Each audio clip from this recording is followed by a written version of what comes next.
Story 1. My name is Mike.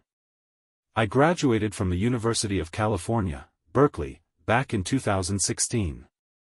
Looking back, my college years were pretty incredible. I joined a fraternity, managed to keep my grades up, and had just the right amount of fun chasing after girls. To this day, I am still close with many of my old fraternity brothers, and, as fate would have it, I am now engaged to Rosie, the love of my life, whom I met at Berkeley. But if you had asked me about my thoughts on Berkeley during my freshman year, my answer would have been wildly different. What I am about to share with you is one of the key reasons why I was not exactly a go-getter in high school. Berkeley's atmosphere felt completely alien to me when I first got there. Everyone seemed so driven, with each person labeling themselves as a high achiever. It was intimidating, to say the least. I quickly got swept into this whirlwind of career planning, where it seemed like every freshman was trying to chart out their entire life for the next 3 decades. Sound ridiculous? It was. But that was just the culture at the time. If you wanted to make any headway in the business world, you needed to have an impressive LinkedIn profile. I remember the stress of building this polished, professional online presence as if my future depended on which people I connected with or the skills I listed. Still, I played the game. I checked all the boxes and started applying for summer internships. Before long, my email dinged with what seemed like an important message. To my surprise, it was from a well-known business firm expressing interest in me.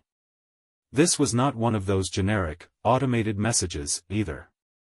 The email felt personalized, almost like it was written specifically with me in mind. I must have read it at least 6 times before finally replying. After exchanging a few emails, they invited me to a first-round interview. I spent hours researching the company, studying common interview questions, and preparing myself for what I thought would be a pivotal moment in my life. Soon, I got an email from the man who was supposed to be my interviewer, a guy named Aaron Stevenson. That name is burned into my memory. Naturally, the first thing I did was try to look him up online. I expected to find his LinkedIn profile or some sort of professional footprint, but there was nothing. No LinkedIn. No social media. Nothing. I thought it was odd but figured he was just one of those people who valued privacy. Aaron and I settled on a date, time, and location for the interview. He said we would meet at a coffee shop in Oakland. That struck me as strange since Berkeley was full of great coffee shops and meeting spaces. Why go all the way to Oakland? But I shrugged it off. The address looked normal enough when I checked it on my phone, so I did not give it too much thought. The day before the interview, I told my friend Jason about the plan. He was even more skeptical than I was. "This sounds sketchy," he said, and honestly, I agreed. But I also thought the opportunity was too good to pass up. Jason asked me how I planned to get there, and I told him I was going to call an Uber. He offered to drive me instead, saying he had nothing better to do. I appreciated the offer and accepted, not realizing at the time how crucial his decision would be. The next day, at around 4 in the afternoon, Jason pulled up in front of my dorm. I was a bundle of nerves. This was one of my first big interviews, and I did not want to mess it up. I hopped into the car, and we headed off. 20 minutes later, as we neared the location, I asked Jason to drop me off a little further down the street.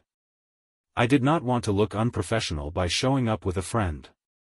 He laughed and told me he would stick around just in case, pulling out a massive bag of weed from his glove compartment to show how he planned to kill time. I chuckled, thanked him, and stepped out of the car. I walked a few minutes to the address Aaron had sent me, but when I got there, I froze. In front of me was not a coffee shop, it was a construction site. Worse, the entire area seemed completely deserted. There were no homes, no businesses, nothing. The buildings looked either locked up tight or completely private. Confused, I checked my phone again and confirmed I was in the right spot. The whole block must have been torn down recently, so recently that even Google Maps had not caught up yet. I pulled out my phone to call Jason, but before I could dial, a deep voice called out from behind me. "Mike," it boomed. Startled, I turned around to see an incredibly tall man in an expensive black suit. For a moment, relief washed over me. Thank goodness, I thought, this was not some elaborate scam after all. The man's presence was commanding, almost intimidating, and completely out of place amidst the construction debris. He stood next to a sleek, matte black Bentley, a car so pristine it looked like it belonged on the cover of a luxury magazine. As he walked toward me, his expression was a mix of confusion and purpose. We shook hands, and I asked him about the demolished block. He furrowed his brows and rubbed his chin, looking just as puzzled as I felt. "Well, this is unexpected," he said with a hint of frustration. Then, without missing a beat, he gestured to the car. "Tell you what, why do we not find someplace else? Get in." He walked back to the driver's side, casually throwing over his shoulder, "Shotgun is all yours." Then he slid into the front seat and shut the door. I hesitated for just a second before walking toward the passenger side. I could not help but admire the Bentley up close. As I passed the back window, I glanced inside, expecting to see the kind of plush leather interior you would associate with a car like this. Instead, I froze. In the shadows of the back seat, I could just barely make out a figure lying flat on the floor. A man. In his hand, he held something long and metallic. My stomach dropped. This is a trap. My mind raced, every instinct screaming at me to get away. Slowly, I turned away from the car, then broke into a full sprint. "Mike!" the man shouted from behind me, his voice sharp and demanding. I did not dare look back. As I ran, I heard the sound I had dreaded most, screeching tires. Risking a quick glance over my shoulder, I saw the Bentley spinning around to face my direction. Panic surged through me. There was no way I could outrun a car. I darted down the nearest street, my heart pounding so hard it drowned out all other sounds. My thoughts were a blur. Should I keep running? Try to find a hiding spot? Every second felt like it might be my last. At the next intersection, I faced a split-second decision, left or right. Left was closer, but before my brain could weigh the options, my feet carried me to the right. As if by some divine intervention, I spotted a fire escape on one of the buildings ahead. The ladder was just low enough to reach.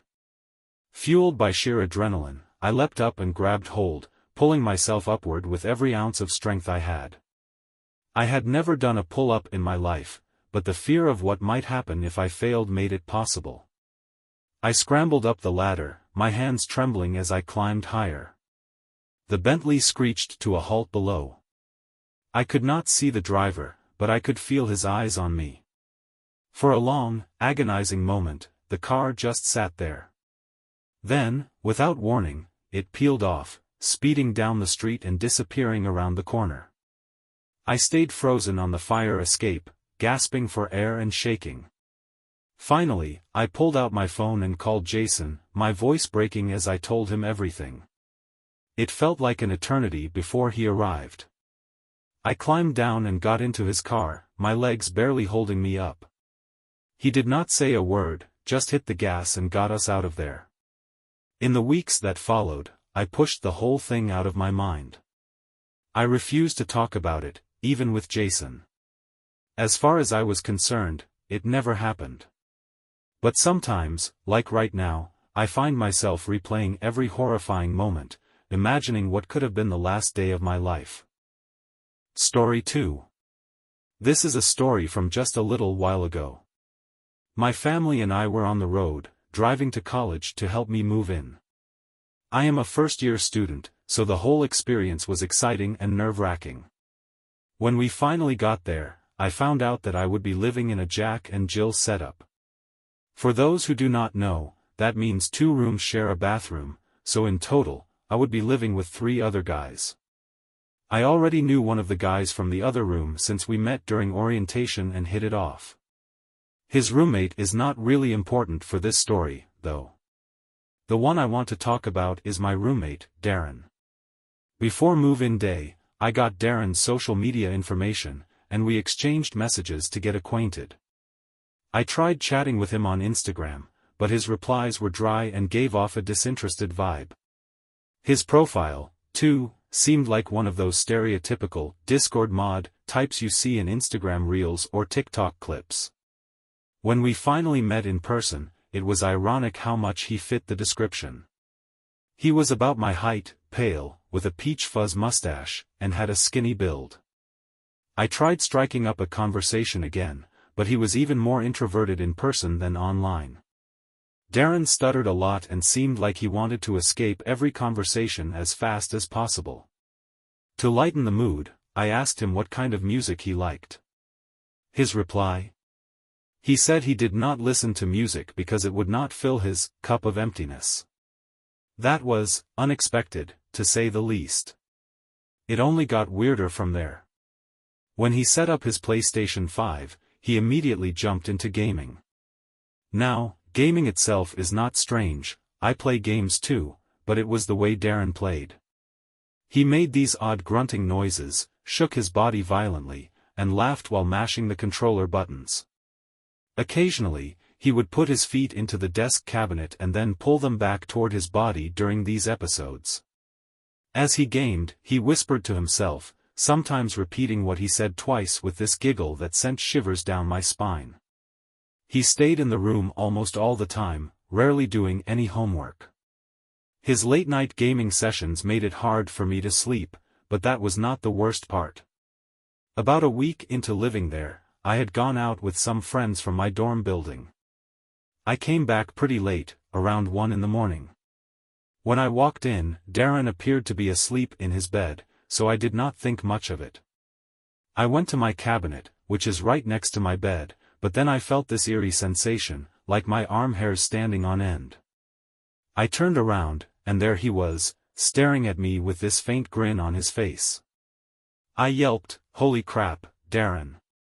Why are you looking at me like that?" He just laughed it off, said something like, "Dark time," and turned to face the wall.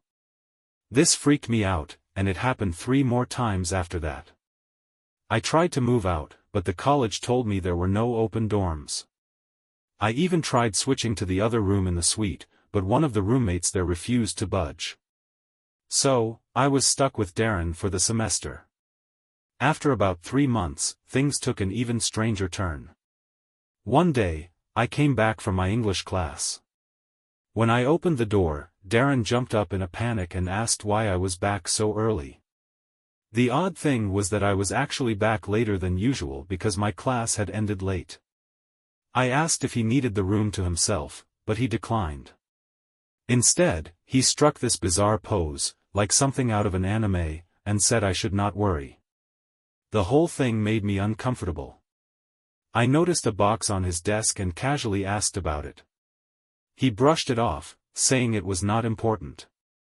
That same evening, I realized my iPhone charger and a pair of scissors were missing. When I asked Darren about it, he admitted he had them. As he handed me the charger, the cable accidentally knocked over his box. It fell to the floor, and the lid popped open. My heart dropped. Inside were things I instantly recognized, a sticky note with my name on it, a see-through case containing eyelashes, my old glasses, a pair of my socks, and a disposable photo of me that I had taken as a joke. Darren scrambled to pick everything up, muttering explanations I did not even want to hear.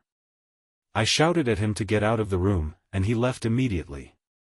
I texted my resident assistant about the situation, but my resident assistant told me to keep the box as evidence so there would be a solid reason to get Darren kicked out. I took his advice and hid the box deep inside my laundry bin. Even though I felt disgusted and shaken by everything, I managed to keep my cool for a bit. When Darren came back about an hour later, I made it clear, stay on your side of the room, and do not talk to me. He did not say a word, and neither did I. I tried my best to stay awake, worried he might go searching for the box, but after such a long and stressful day, sleep got the better of me. I finally dozed off around 2 in the morning. When I woke up, Darren was gone. For the first time in a while, it actually felt good to see the room empty. But then I remembered the box. My heart sank as I rushed over to my laundry bin. It was gone. Panic set in, and my mind started racing. Not long after, there was a knock at the door. It was my resident assistant. I let him in and explained everything, but without the box, there was no proof. He believed me, but he said there was nothing he could do without actual evidence. My word alone would not hold up. I felt like I was losing my mind. The resident assistant left, and a few hours later, Darren walked back into the room like nothing had happened. I confronted him immediately. "What did you do with the box?" He gave me that blank look of his and said, "What box? I do not know what you are talking about." I pressed him, demanding he stop pretending, but he stuck to his story. I could not take it anymore. I could not look at him or even stand being in the same room with him. Now it is the second semester, and yes, I am still stuck dorming with Darren. He did say something strange before we settled back in. He promised he would never do it again and added, "If I do, I will let you know, and we can move out immediately." As unsettling as that was, I decided to take his word. I have been keeping my distance ever since. I spend as much time out of the room as possible, but I cannot shake the feeling of dread. I still think about that box all the time. What was he planning? Why did he take my photo? My socks? What were the glasses for? The one thing that haunts me the most, though, is those eyelashes. Why were they in there? And, perhaps strangest of all, why did he label the box with my name? Story 3. This happened to me back when I was a freshman in college in 2019. I have graduated since then, but I still think about it a lot, especially around Halloween. At my school, a big university in the Midwest, Halloween week was absolutely wild. Every night, there were costume parties, fraternity events, and even the local bars joined in on the fun, making costumes mandatory. The atmosphere was chaotic, lots of drinking, police sirens everywhere, and memories that still stick with me. The incident I am about to share took place on the Saturday of that crazy week. That day, our football team scored a huge win, and my friends and I decided to hit up a fraternity house off campus to celebrate. We found out about the party through my friend Amber, who was dating one of the players on the team. We arrived at the frat house around 11 p.m., and things were already out of control. Everyone was getting drunk fast, and we all joined in chants mocking the school we had just defeated, while the music blared. I was taking shots and dancing with my friends, having the time of my life. One thing to note, my phone had died earlier, and I had given it to Amber to keep in her purse. At one point, I told my friends I needed to hit the bathroom and asked them to wait for me near the DJ booth. By this time, we were all pretty hammered. While I was in the bathroom, I suddenly heard someone scream, "Cops," at the top of their lungs. Chaos erupted as people started shouting and scrambling to get out of the house. I bolted out of the frat house and was greeted by flashing police lights and officers everywhere. People were running in every direction, some trying to avoid the cops, while others were already being questioned. In my drunken haze, I realized I had no idea where my phone was and began shouting for my friends. But with the crowd and the chaos, I knew finding them was hopeless. Accepting that I was on my own, I decided to make my way back to my dorm. The problem was, I did not exactly know the way back, especially since this frat was in a part of town I had never been to before. It was bitterly cold that night, just above freezing even though it was October, and I was still tipsy but aware enough to know I needed to keep moving. After walking for a while, I felt like I could not take the cold any longer and needed to warm up. That was when I spotted a building nearby that looked like one of the academic halls on campus. I figured I could go in, warm up a bit, and get my bearings. The door opened easily, and I stepped inside. It was dark, with only a few glowing exit signs lighting the interior. After about 5 minutes, I started sobering up a little and realized something was off. This was not an academic building, it was some kind of warehouse. Though it was warmer inside, an uneasy feeling crept over me. I decided to leave, but when I went back to the door I had entered, it was locked. A wave of dread hit me. How could the door have been unlocked when I came in, but locked now? I moved toward another door near an exit sign and pushed it open. Instead of leading outside, it took me to another room in the building. This one was smaller, dimly lit by a strange red glow. There was a constant buzzing noise from some machine, and the air was thick with steam. Chains dangled from the ceiling, swinging slightly, and the whole scene looked like something out of a horror movie. I turned to go back through the door I had come in from, but it, too, was locked. That is when panic set in. I leaned against a wall, sliding down to the floor, trying to keep myself from breaking down completely. Then I heard it. A door slammed shut, followed by the sound of heavy footsteps echoing through the building. My heart raced as I heard another door close and the footsteps getting closer. They were big, deliberate steps, heading right toward where I was.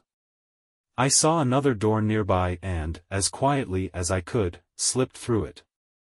Inside, I found myself in a room filled with the hanging chains and more of that eerie steam. The footsteps from the previous room grew louder as the door opened. Whoever, or whatever, it was, they were getting closer.